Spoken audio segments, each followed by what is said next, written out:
Hey there! I want to talk to you a little bit more about imposter syndrome because I brought up this topic this week and I introduced this idea of imposter syndrome bingo. And I think it's helpful to look at it in this way because actually these things get bandied about so much at the moment. So we go, oh, I have imposter syndrome. What I'd like to offer is that it's really normal to have self-doubts, particularly when we're doing something for the first time. We're going into a new job, we're doing a presentation in front of an executive committee or some peers. I used to find that incredibly hard. And we shouldn't just label it, I have imposter syndrome, because sometimes the danger is we make it bigger than it is. And so the first thing is it's very normal to experience self-doubt from time to time. We all do this. Now, imposter syndrome really comes in when you layer on things like not receiving your success, passing things off as luck or a fluke, and not actually believing that it was the work that you put in that delivered the result that you got. So someone says to you, oh, fantastic piece of work, and you deflect and you go, oh yeah, no, it was nothing really, or oh, it was because of so-and-so.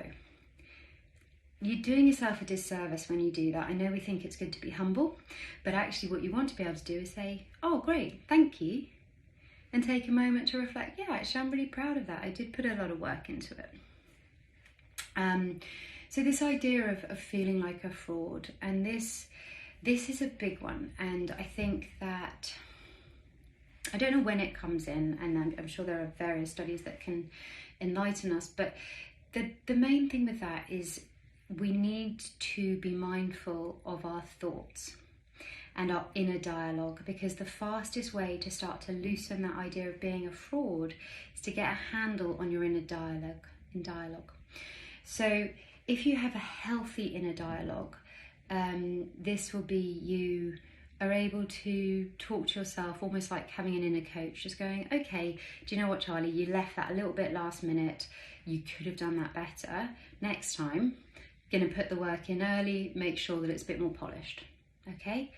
Versus the inner critic, which would come in and be like, I can't believe how bad that went. I'm never going to do this again. It was an absolute catastrophe. You are the worst at this. Everyone's going to see that. Everyone's going to know, you know what I mean? And that awful inner voice that then just drags us down. And all of this is backed by a kind of neuroscience, in terms of we can either be in our thinking brain, our rational, logical, the prefrontal cortex, which is up here in our brain. If this is the brain, the hand model again, I've shown this before, our prefrontal cortex is here. When we get triggered and we get into our emotional state, we have effectively flipped our lid and we are being driven by the limbic region of the brain, which is in charge of all of our emotions. It's our primal survival brain. And when we're being driven by this, we're getting very emotional. We're running with these thoughts that actually create a negative spiral, and we're pumping cortisol and cholesterol and other things, hormones, into our bodies.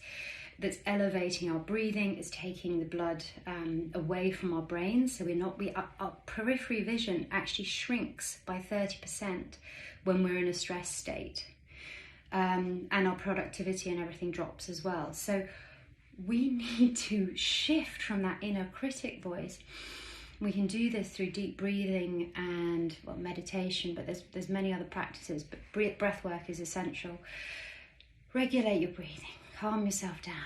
And what you'll do is you'll reconnect your logical, rational thinking part of your brain.